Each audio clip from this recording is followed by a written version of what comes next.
Kota Tua Jakarta, yang juga dikenal sebagai Batavia, adalah daerah historis di Jakarta. Daerah ini dikenal sebagai tempat bersejarah karena merupakan tempat keberadaan kerajaan Belanda pada masa kolonial.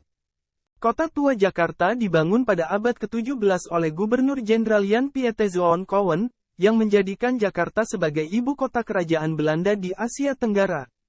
Pembangunan ini dilakukan untuk mengubah kawasan ini menjadi pusat perdagangan yang penting dan untuk mengamankan kawasan ini dari serangan musuh. Kota Tua Jakarta terdiri dari beberapa daerah, di antaranya adalah daerah kolonial Belanda, yang terdiri dari bangunan-bangunan yang dibangun dengan arsitektur Belanda, seperti gedung-gedung pemerintahan, rumah-rumah para pegawai Belanda, dan gedung-gedung perdagangan. Selain itu, Kota Tua Jakarta juga memiliki beberapa tempat bersejarah penting seperti Museum Fathahillah yang didirikan pada tahun 1974 dan merupakan salah satu museum tertua di Jakarta. Museum ini menyimpan berbagai koleksi sejarah Jakarta, termasuk artefak dari masa kolonial Belanda.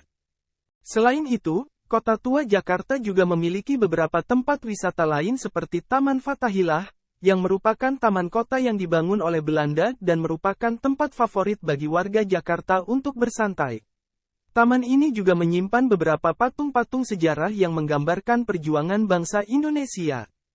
Kota Tua Jakarta juga memiliki beberapa gedung-gedung bersejarah seperti Gedung Kepatihan yang merupakan gedung yang digunakan sebagai kantor pemerintahan Belanda pada masa kolonial. Selain itu, Gedung Bank Indonesia yang merupakan gedung yang digunakan sebagai bank sentral pada masa kolonial Belanda. Kota Tua Jakarta merupakan salah satu tempat bersejarah yang penting bagi sejarah Jakarta dan Indonesia. Daerah ini menyimpan berbagai koleksi sejarah yang menggambarkan perjuangan bangsa Indonesia dalam mencapai kemerdekaan. Kota Tua Jakarta juga merupakan tempat wisata yang menarik bagi wisatawan yang ingin mengenal sejarah Jakarta lebih jauh.